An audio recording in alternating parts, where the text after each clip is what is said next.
നമസ്കാരം. ഞാൻ ഇപ്പോൾ ഉള്ളത് നമ്മുടെ പൊഴിക്കര പനമൂട് മഹാദേവ ക്ഷേത്രത്തിലാണ്. ഈ വർഷത്തെ കർക്കിടക വാവുബലിയോട് അനുബന്ധിച്ച് നടക്കുന്ന ഒരുക്കങ്ങൾ നിങ്ങളിലേക്ക് എത്തിക്കാൻ വേണ്ടിയാണ് ഞാൻ ഇവിടെ എത്തിയിരിക്കുന്നത്. നമുക്ക് ഇവിടുത്തെ ഭാരവാഹികളുടെ തന്നെ നമുക്ക് ഇവിടുത്തെ ഒരുക്കങ്ങൾ എവിടം വരെ ആയെന്ന് നമുക്ക് ചോദിക്കാം.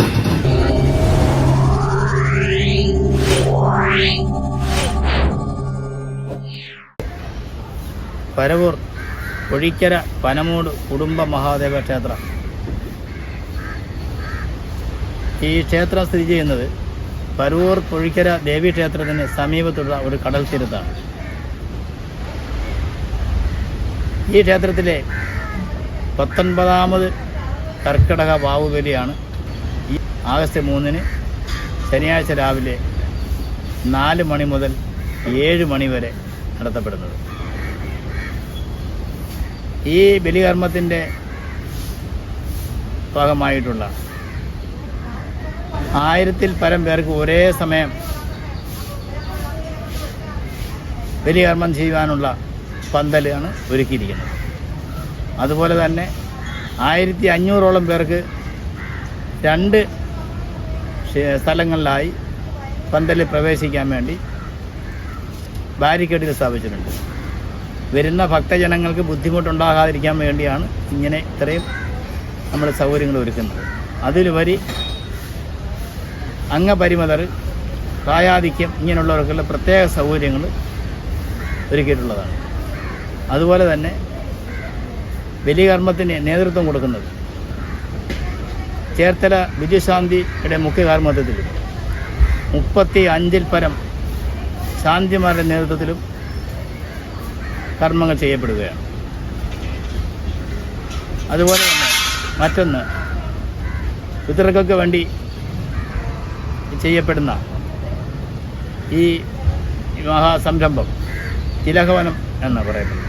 ആ തിലകവനത്തിൻ്റെ ഹോമകുണ്ടവും തിലകവനം നടത്തപ്പെടുന്നത് അത്യന്തം പിതൃക്കൾക്ക് ചെയ്യാവുന്ന ഏറ്റവും വലിയ ഒരു പുണ്യമായി നമ്മൾ കരുതുകയാണ്. വിശ്വാസികളെല്ലാം അത് ചെയ്യുന്നവരുമാണ്. അതിന് ഭാഗമായി അതിന് പ്രത്യേകം ബലിയിട്ട് കഴിഞ്ഞ് വന്ന് ക്ഷേത്രത്തിനകത്ത് പ്രവേശിക്കാതെ പുറത്തുകൂടി പോയി വാങ്ങുന്നതിനുള്ള സൗകര്യങ്ങളും പ്രത്യേക പന്തലും പ്രത്യേകമായി ശാന്തിമാരെയും അതിന് നിയോഗിച്ചിട്ടുള്ളതാണ്. അതുപോലെ തന്നെ മറ്റൊരു കാര്യം, ക്ഷേത്രത്തിലെ പൂജാരികളൊന്നും തന്നെ ഇതുമായിട്ട് യാതൊരു ബന്ധവുമില്ല. ക്ഷേത്രത്തിലെ പൂജാരിമല്ല, ക്ഷേത്രത്തിലെ മാത്രമുള്ള കാര്യങ്ങൾ ചെയ്യുക. ഇതുമായി ബന്ധപ്പെട്ട് ടച്ച് ചെയ്യാൻ പാടില്ല എന്നാണ് ദൈവവിശ്വാസികൾ ഇപ്പോഴും നമ്മളുൾപ്പെടെ വിശ്വസിക്കുന്നത്. അതുപോലെ തന്നെ ഈ വർഷത്തെ ഈ വാവുബലിയുമായി ബന്ധപ്പെട്ട് MLAയുടെയും ബഹുമാനപ്പെട്ട ജില്ലാ കളക്ടറുടെയും ചേംബറിൽ പരവൂർ നഗരസഭയുടെ ആഭിമുഖ്യത്തിലും വിവിധ ഡിപ്പാർട്ട്മെൻറ്റുകളുള്ള മേധാവികളുടെയൊക്കെ നേതൃത്വത്തിലും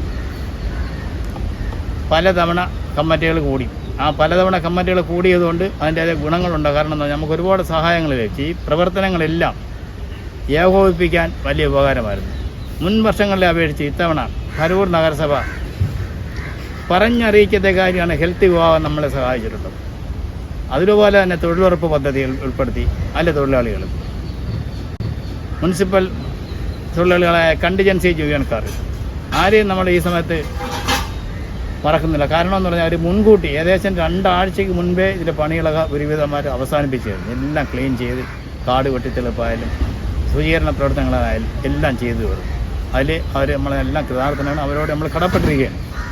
അതിലുപരി മറ്റൊന്നെന്ന് പറയുന്നത് മെഡിക്കൽ ഡിപ്പാർട്ട്മെൻറ്റ് 2 തവണ വിവിധ ഡിപ്പാർട്ട്മെൻറ്റിൻ്റെ എല്ലാ വകുപ്പ് മേധാവികളും പല ദിവസങ്ങളിലായി ഇവിടെ വരികയും ക്ഷേത്രവും കടപ്പുറവും ഒക്കെ സന്ദർശിക്കുകയും അതിലുപരി അതിൽ സന്ദർശിക്കുമ്പോൾ അതിൻ്റെ എന്തെങ്കിലും പാകപ്പെടുകയുണ്ട് ഞങ്ങൾക്ക് ഒരുപാട് നിർദ്ദേശങ്ങളും അഭിപ്രായങ്ങളും തന്ന് ആ നിർദ്ദേശങ്ങളും അഭിപ്രായങ്ങളും ഞങ്ങൾ 100% ചെവിക്കൊണ്ട് അതിന് വേണ്ടി എല്ലാ പ്രവർത്തനങ്ങളും അവർ പറഞ്ഞിട്ടുള്ള അതേപോലെ പാലിക്കുകയും അതിനുവേണ്ടി എല്ലാ അശ്രാന്ത പരിശ്രമത്തിലാണ് ഞങ്ങളിപ്പോഴും അതിൻ്റെ നടന്നുകൊണ്ടിരിക്കുന്നത്. അവസാന ഘട്ടത്തിലേക്കാണ്. പന്തൽ പണി, ബാരിക്കേഡ്, ഉപപന്തലുകൾ എല്ലാ പണിയൊക്കെ ഏകദേശം തീർന്നു കഴിഞ്ഞ് ഇന്ന് വൈകുന്നേരത്തോടെ ഏകദേശം ആ നിർമ്മാണ പ്രവർത്തനമെല്ലാം തീരും. ഇനി അവശേഷിക്കുന്നത് കൂപ്പണ്ടതാണ്. കൂപ്പൺ കഴിഞ്ഞ 26-ാം തീയതി കൂപ്പൺ വിതരണം തുടങ്ങി. ഇപ്പോൾ വരെ തന്നെ 3000-ൽ പരം കൂപ്പൺ വിറ്റ് കഴിഞ്ഞു. അതായത് ആവശ്യക്കാർ മുൻകൂട്ടി ഒന്ന് വാങ്ങുന്ന ഒരു സമ്പ്രദായം ഇവിടെ ഉണ്ട്. അത് നൽകിക്കഴിഞ്ഞു. അതിലുപരി നാളെ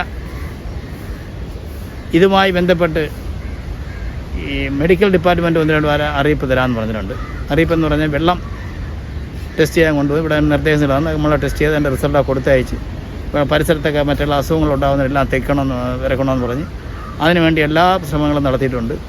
അതിലുപരി ഇതൊരു ഉത്സവമാക്കി മാറ്റുന്നതിന് വേണ്ടി ഉത്സവത്തിനെക്കാട്ടിയും വലിയൊരു ആഘോഷമാണ് ഇപ്പോൾ നടത്തുന്നത്. ആ ആഘോഷം എന്ന് പറയുന്നത് ഈ പരിസരത്തുള്ള മുസ്ലിം സഹോദരങ്ങൾ പള്ളിയുമായി ബന്ധപ്പെട്ടുള്ള എല്ലാ സഹായങ്ങളും നമ്മൾ അഭ്യർത്ഥിച്ചിട്ടുണ്ട്. എല്ലാ വർഷവും അഭ്യർത്ഥിക്കണം. ഇത്തവണ അത് അഭ്യർത്ഥന മാനിച്ച് അവരെല്ലാം നമ്മളോടൊപ്പം സഹകരിക്കുകയാണ്.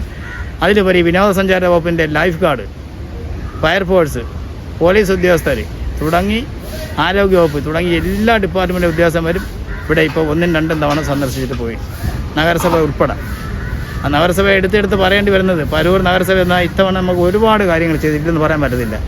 2 തവണ തന്നെ മീറ്റിംഗ് വിളിച്ചു കൂട്ടുകയും വീണ്ടും വിളിക്കാമെന്ന് പറഞ്ഞാൽ ഞങ്ങൾ തന്നെ അതിൻ്റെ കാര്യമില്ലയെന്ന് പറയും. ഇനി നാളെ വീണ്ടും പരൂർ വില്ലേജ് ഓഫീസറുടെ നേതൃത്വത്തിൽ കൂടെ അവിടെ വില്ലേജ് ഓഫീസ് വെച്ചിട്ട് മീറ്റിംഗ് വിളിച്ചിട്ടുണ്ട്. അതിലും നമ്മൾ പങ്കെടുക്കും. അതിന് വേണ്ട നിർദ്ദേശങ്ങൾ അവരും തന്നെയാണ്. അതും ഞങ്ങൾ പാലിക്കാൻ തയ്യാറാണ്. എന്തെല്ലാം ചെയ്യാൻ നമ്മൾ പറ്റുമോ ഈ പരിപാടി വിജയിപ്പിക്കാൻ വേണ്ടി ഏതും ചെയ്യും. അതിലുപരി സർവേ നമ്മളെ പരിസരവാസികളായ മുസ്ലിം സഹോദരങ്ങൾ പള്ളിയുടെ മുസ്ലിംകാർ ഉൾപ്പെടെ നമുക്ക് വേണ്ടുന്ന എല്ലാ സഹായങ്ങളും ചെയ്തുകൊണ്ടിരിക്കുകയാണ്. 10 നമ്മളെ സ്ഥലവാസികളെ മത്സ്യത്തൊഴിലാളികൾ കടലിൻ്റെ ആഴവും കടലിൻ്റെ രീതിയും അറിയാവുന്ന കടലിൻ്റെ മക്കളെന്നറിയപ്പെടുന്ന അവരെ ആ അന്നേ ദിവസം ഈ ഫുൾ ടൈം 10 പേര് എപ്പോഴും അവിടെ ഉണ്ടായും. ഈ കടലിൽ തന്നെ കിടക്കും. അതിൻ്റെ കടലിൽ വന്നാൽ ലൈഫ് ഗാർഡിനെ സഹായിക്കുക എന്ന ലക്ഷ്യമാണ്. ലൈഫ് ഗാർഡിന് വരുന്ന ലൈഫ് ഗാർഡിന് ഇവിടുത്തെ സ്ഥലത്തെ പരിമിതിയോ അല്ലെങ്കിൽ സ്ഥലത്തിൻ്റെ രീതിയൊന്നും അവർക്കറിയാൻ സാധിക്കില്ല. അതിലുപരി ഈ ലോക്കലായിട്ടുള്ള പരിസരവാസികളെ 10 പേരെ നമ്മൾ നിയോഗിച്ചിട്ടുണ്ട്. ഈ 10 പേരും അത് നിയന്ത്രിക്കും. ഇതിനെല്ലാം ഉപരി സേവാഭാരതിയും മറ്റും 120-ൽ പരം വോളണ്ടിയേഴ്സിനെ ഇത് യഥാസമയങ്ങളെല്ലാം സമാസമയം ചെയ്യുന്നതിനും അതിനുവേണ്ടി അശ്രാന്ത പരിശ്രമം നടത്തുന്നതിന് വേണ്ടി 120-ൽ പരം വോളണ്ടിയേഴ്സിനെ ഉറപ്പാക്കിയിട്ടുണ്ട്.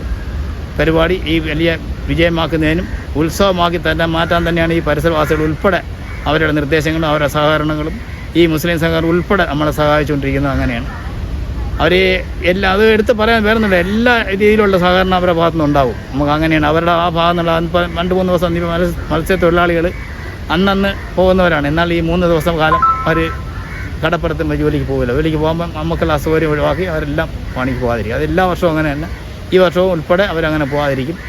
അതിനുവേണ്ടി ഒരു ഉത്സവം തന്നെയാണ് അവർ പറയാൻ നടക്കുന്ന ഒരു ഉത്സവം. നമ്മളെ ഇവിടെ നടക്കുന്ന എല്ലാ പരിപാടിയിലും അവർ ചിലരൊന്നും വിശ്വസിക്കത്തില്ല. മുസ്ലിം സഹോദരങ്ങൾ പങ്കെടുക്കുമോ അല്ലെങ്കിൽ പൂജയെ പങ്കെടുക്കുമോ. പൂജയെ പങ്കെടുക്കുന്ന നിരവധി ആൾക്കാരുണ്ട്. ആ പൂജ നമ്മളുടെ പറയും ക്ഷേത്രത്തിനകത്ത് പ്രവേശിക്കത്തില്ല അവർ. എങ്കിലും ആ കാര്യങ്ങളൊക്കെ അവർ ചെയ്യും. ഇത്രയും കാര്യങ്ങളാണ് ഇവിടെ നടന്നുകൊണ്ടിരിക്കുന്നത്. ഇനിയും പ്രവർത്തനങ്ങൾ ഇവിടെ നടത്താനുണ്ട്. ഏകദേശം ഇന്നും നാളെ കൊണ്ടുള്ള ഒരുവിധ 12 മണിയൊക്കെ തീരും. ശുചീകരണ പ്രവർത്തനങ്ങളെ ബാക്കി കിടക്കുന്നുണ്ട് കുറച്ച്. പിന്നെ അന്തരീക്ഷം കുറച്ച് മോശമായി വരുന്നുണ്ട്. ഇത്രയും കാര്യങ്ങൾ പറഞ്ഞുകൊണ്ട് ഞാൻ ഇവിടുത്തെ ബാഹുബലിയെ സംബന്ധിച്ചുള്ള പരിപാടി അവസാനിപ്പിക്കും. അതുപോലെ തന്നെ ചാത്തന്നൂർ എന്നീ വരുന്ന ഭാഗത്തുനിന്ന് വരുന്ന ജനങ്ങൾ പരൂർ ജംഗ്ഷനിൽ വന്ന് നേരെ പടിഞ്ഞാറോട്ട് തീരദേശം പോകുന്ന വഴിയാണ്. തീരദേശത്തിന് വരുമ്പോൾ പൊഴിക്കര ക്ഷേത്രത്തിന് തൊട്ട് 50 മീറ്റർ മാറിയാണ് ഈ ക്ഷേത്രം. മെയിൻ റോഡിൽ നിന്ന് 50 മീറ്റർ മാത്രം ഭാഗത്തോട്ട് വന്നാൽ മതി പനമൂട് ക്ഷേത്രം. ആ പനമൂട് ക്ഷേത്രത്തിൻ്റെ പരിസരത്താണ് ഈ ബലികർമ്മം നടത്തുന്നത്. ഇതിൻ്റെ റൂട്ട് ഒന്നുകൂടെ പറയാണ്. പരൂർ ജംഗ്ഷനിൽ നിന്ന് നേരെ പടിഞ്ഞാറോട്ട് വരുമ്പോൾ തീരദേശത്ത് പോകുന്ന വഴിയാണ്. പൊഴിക്കര ക്ഷേത്രത്തിന് സമീപമാണ്. പൊഴിക്കര ക്ഷേത്രത്തിന് ആ മെയിൻ റോഡിൽ നിന്ന് 50 മീറ്റർ മാറിയാൽ മതി. 50 മീറ്റർ അകത്തോട്ട് ക്ഷേത്രം കാണാം. ഇവിടെയാണ് സ്ഥിതി ചെയ്യുന്നത്. ഈ വരാനുള്ള മാർഗ്ഗം ഞങ്ങൾ ഒന്നുകൂടെ പറഞ്ഞെന്നുള്ളതാണ്. പരൂർ ജംഗ്ഷനിൽ നിന്നും പടിഞ്ഞാറോട്ട് വരുമ്പോൾ പൊഴിക്കര ക്ഷേത്രത്തിനടുത്ത് മെയിൻ റോഡിൽ നിന്നും 50 മീറ്റർ മാറിയാണ്. വെറും 50 മീറ്റർ ദൂരമുള്ള ക്ഷേത്രവും മെയിൻ റോഡുമാണ്. അവിടെ വോളണ്ടിയേഴ്സ് ഉണ്ടാവും, പോലീസ് ഉദ്യോഗസ്ഥരുണ്ടാവും. അത് ഏകദേശം 2 കിലോമീറ്റർ അപ്പുറത്തേക്ക് കാണും. മണികുളം പാലം പോലെ അതിനുള്ള ആളുകളെല്ലാം നമ്മളെ സജ്ജീകരിച്ചിട്ടുണ്ട്. പിന്നെ CCTV ക്യാമറ നിർദ്ദേശിച്ചിട്ടുണ്ട്. ഈ എല്ലാ ആവൽഘട്ടങ്ങളിലും എന്തും നേരിടാനുള്ള എല്ലാവിധ സജ്ജീകരണങ്ങളും ഞങ്ങൾ ലൈഫ് ഗാർഡിൻ്റെ ആയിരുന്നാലും ശരി എല്ലാ ഡിപ്പാർട്ട്മെൻറ്റും എല്ലാ സഹായം അതിനുണ്ട്. എല്ലാം ഉറപ്പാക്കിയിട്ടുണ്ട്. അഭ്യർത്ഥിച്ചാൽ മാത്രമല്ല അത് ഇന്നലെ ഇന്നോട്ടൊക്കെ എല്ലാം ഉറപ്പാക്കി കഴിഞ്ഞിട്ടുണ്ട്. ഇത്രയുമാണ് ഈ പരിപാടിയെ പറ്റി ഇപ്പോൾ പറയാനുള്ളത്.